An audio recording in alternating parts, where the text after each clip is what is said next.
ओम श्री साईनाथ नाथाय नमः। सभी श्रोताओं को मेरा प्रणाम एवं हार्दिक अभिनंदन। मित्रों, अपने जीवन में कोई भी कार्य शुरू करने से पहले साईं का स्मरण अवश्य करें। साईं यानी ज्ञान गुरु, जिनका स्मरण मात्र हमारे चक्षु खोल देता है, दिमाग की बत्ती जला देता है और हमें हमारे अच्छे बुरे का आभास करा देता है। तो आइए हम सर्वप्रथम स्वयं को बदलने से श्री गणेश करें, बाबा का स्मरण करें। जब भी हम कोई नई शुरुआत करते हैं, श्री गणेश को याद करते हैं। गृह प्रवेश करने से पहले श्री गणेश का स्मरण करते हैं। नौकरी के लिए इंटरव्यू देने जाते हैं तो श्री गणेशाय नमः बोलते हैं। परीक्षा देने से पहले गणपति का स्मरण करते हैं। ठीक वैसे ही बाबा को याद करिए, साईं सबका भला करेंगे। काल करे सो आज कर, आज करे सो अब। इसलिए खुद को बदलने की प्रक्रिया इसी पल से शुरू करते हैं। जिस तरह हम सर्वप्रथम गौरी पुत्र गणेश का वंदन करते हैं, ठीक वैसे ही बाबा का स्मरण भी करें। जिस प्रकार गणपति विघ्न विनाशक हैं, उसी प्रकार साईं भी दुख हरता है, सुखदाता हैं। अब ऐसा महसूस कीजिए कि हम साईं के सानिध्य में हैं और वे हमें साक्षात नजर आ रहे हैं। आइए प्रार्थना करते हैं कि हे बाबा, तुम ही मेरे गणपति हो, तुम आओ और मेरे सारे संकट हर लो। श्री गणेश के बाद हम श्वेत वर्णी हंस वाहिनी मां सरस्वती का आवाहन करते हैं। हम उनकी बंदगी करते हैं ताकि वे हमारी जीभ को इतना संतुलित कर दें कि जाने अनजाने में भी वो हमारे वश में रहे, संयम में रहे। बाबा का स्मरण भी जिह्वा को तमाम दोषों से दूर करता है, उसे संयम में लाता है, अच्छा बोलने के तौर तरीके सिखाता है। व्यक्ति के तमाम महत्वपूर्ण अंगों में जिह्वा का अपना एक अलग महत्व है। वो जरा सी डगमगाई कि सारा जीवन नर्क हो जाता है। बाबा का स्मरण उसे शब्दों को नाप तोल कर बोलने की कला सिखाता है। स्मरण कीजिए और कहिए, हे साईं, तुम ही तो हमारी सरस्वती हो। आओ हमारी जिह्वा पर विराजो और उसे पवित्रता प्रदान करो। मां सरस्वती के बाद हम स्मरण करते हैं संसार के पालनकर्ता भगवान विष्णु का। भगवान ने स्वयं कहा था, मैं समय समय पर संतों के रूप में इस धरा पर आऊंगा, लेकिन मैं भक्तों के आचार विचार में सदा मौजूद रहूंगा। बाबा हमारे रक्त में बहते वही आचार विचार हैं जो हमारी शिराओं से बहने वाले रक्त के कणों में घुल मिलकर उसे हृदय तक पहुंचाते हैं, ताकि मैला रक्त शुद्ध हो और हमारे जीवन में शक्ति का संचार हो। पवित्र भाव पैदा करें, तमाम शारीरिक और सामाजिक बीमारियों से हमारा बचाव करें। इसलिए हे साईं, तुम ही तो हमारे विष्णु हो। इस पावन धरती पर कई ऋषि मुनियों का जन्म हुआ। भगवान श्री गणेश, मां सरस्वती और सृजनकर्ता विष्णु के स्मरण के बाद ही हम कोई शुभ कार्य का आरंभ करते हैं। ये महापुरुष साधु संत ऋषि मुनि हैं जिन्होंने मानव जाति के कल्याण के लिए अपना सारा जीवन होम कर दिया। भगवान के बाद इस धरा पर संस्कारों की गंगा बहाने वाले समस्त मुनि जैसे एकनाथ, तुकाराम, नामदेव इत्यादि इन सभी ऋषियों को हम नमन करते हैं। इन सभी के रूप बाबा में विद्वान हैं। यही एक कारण है जब हम साईं बाबा का पुण्य स्मरण करते हैं तो एक साथ कई अच्छे भाव, नेक इरादे हमारे मन मस्तिष्क को उद्वेलित कर देते हैं। जब हम उनका बखान करते हैं तो उनके आशीर्वचन हमारे घर संसार को खुशियों से भर देते हैं।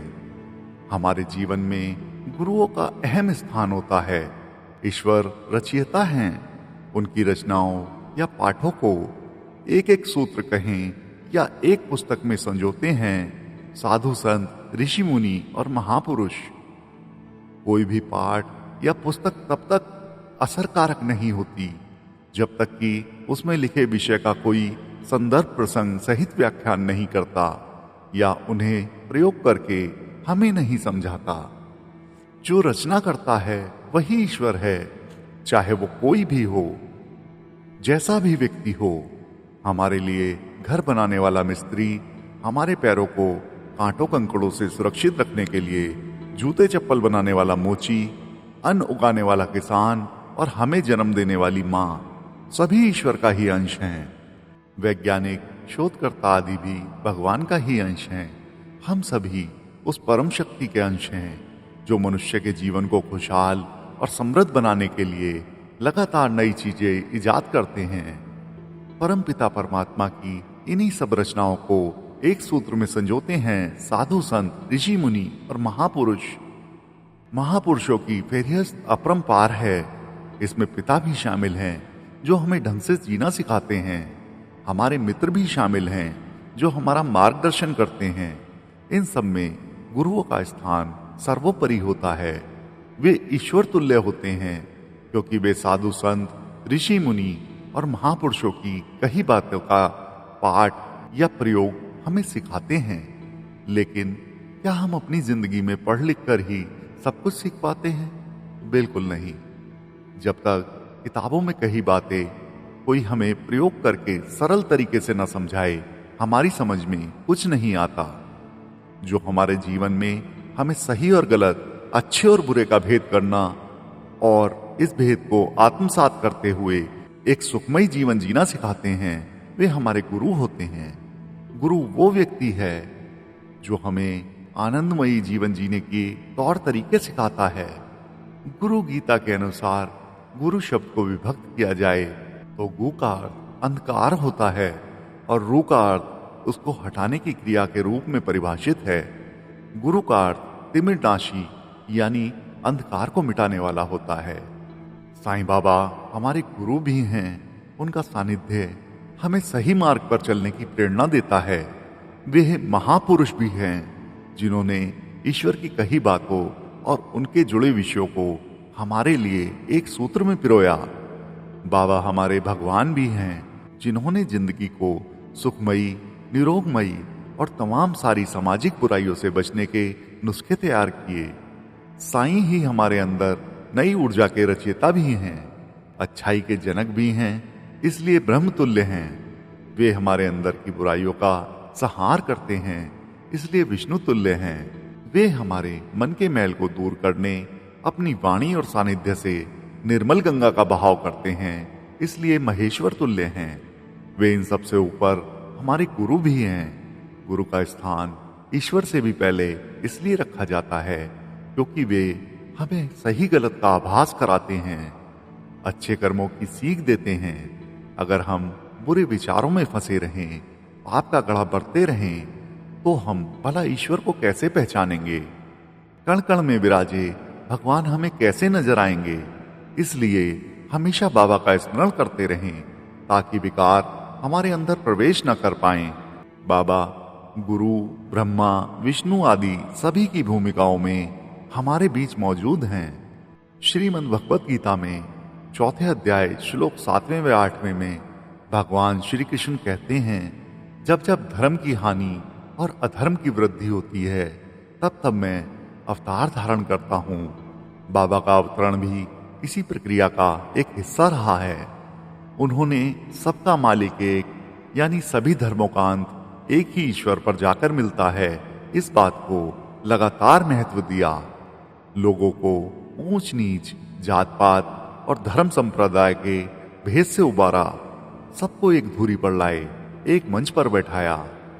साईं माता भी हैं और पिता भी। वे हमारे मित्र भी हैं। जिस तरह माँ बाप हमें जन्म देते हैं, साईं हमें बुराइयों से बाहर निकालकर नया जन्म देते हैं। वे एक अच्छे सखा की तरह हमें सही सलाह देते हैं। वे हमारी आंखों पर पड़े दुष्कर्मों के पर्दे हटाते हैं, यानी हमारे ज्ञान चक्षु खोलते हैं। वे हमारे सर्वे सर्वा हैं क्योंकि उनकी छत्र छाया में हम निरोगी और सुखी रहते हैं। साईं के साथ से हम सुख, शांति और आनंद की प्राप्ति कर सकते हैं। बात 1910 की है। दीपावली का अवसर था, धनतेरस का दिन था। सर्दी धीरे धीरे बढ़ रही थी। बाबा धूनी के समीप बैठे ताप रहे थे। अचानक बाबा ने धूनी में लकड़ियां डालते डालते अपना हाथ उसमें डाल दिया। इससे उनका हाथ जल गया। लोगों ने पूछा, बाबा आपने ऐसा क्यों किया? बाबा ने जवाब दिया, यहां से कुछ दूरी पर एक लोहारन भट्टी झोंक रही थी। उसका छोटा बच्चा कमर से बंधा हुआ था।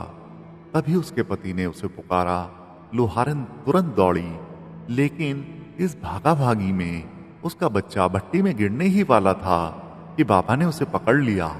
इस बात की पुष्टि कुछ दिनों बाद उस लोहारन के शिरडी प्रवास से हो गई, जिसमें उसने बताया कि किस तरह चमत्कार से उसका बच्चा भट्टी में गिरने के बाद भी पूर्णतः सुरक्षित रहा। बाबा अंतर्यामी थे, हैं और रहेंगे। देश दुनिया में क्या घटित हो रहा है उन्हें सबका ज्ञान होता है। अगर कोई मुसीबत में हो, उसकी तकलीफ बड़ी हो, तो मदद के लिए आगे आएं। इसके लिए भले ही हमें थोड़ा कष्ट क्यों ना उठाना पड़े, एक अच्छे पड़ोसी, मित्र, गुरु का कर्तव्य निभाएं। ऐसा नहीं कि उसकी सेवा में हमें क्या मिलेगा। बाबा ने अपना हाथ जलाया, लेकिन उस बच्चे को बचाकर उन्हें जो असीम आनंद मिला, उससे बड़ी पूंजी और क्या हो सकती है। हम सारी जिंदगी सुख की तलाश ही तो करते हैं। नौकरी पेशा, शादी ब्याह, बच्चे आदि सारे प्रयोजन सुख पाने की लालसा ही तो है। तो फिर सुख के दूसरे जरिए क्यों नहीं ढूंढते, जैसे बाबा ने एक बच्चे की जान बचाकर हासिल किया। दूसरों के चेहरे पर मुस्कान लाना सबसे बड़ा सुख है। बाबा समय समय पर ऐसे चमत्कार करके लोगों को यही संदेश देते रहे और आज भी दे रहे हैं। बाबा का स्मरण कीजिए और कुछ ऐसे ही अच्छे कार्यों की शुरुआत कीजिए, लोगों की मदद कीजिए और असीम सुख पाइए। बाबा सबका भला करें। ओम साईं राम।